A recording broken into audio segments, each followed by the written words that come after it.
بسم الله الرحمن الرحيم سبح اسم ربك الأعلى الذي خلق فسوى والذي قدر فهدى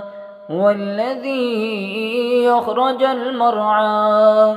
فجعله غثاء نحوا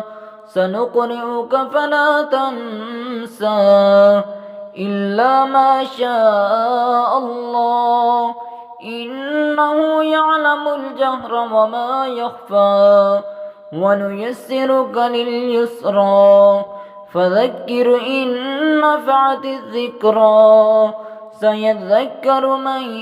يخشى ويتجنبها الأشقى الذي يصلى النار الكبرى ثم لا يموت فيها ولا يحيا قد أفلح من تزكى وذكر اسم ربه فصلى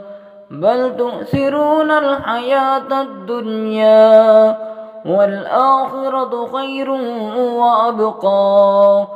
إن هذا لفي الصحف الأولى صحف إبراهيم وموسى.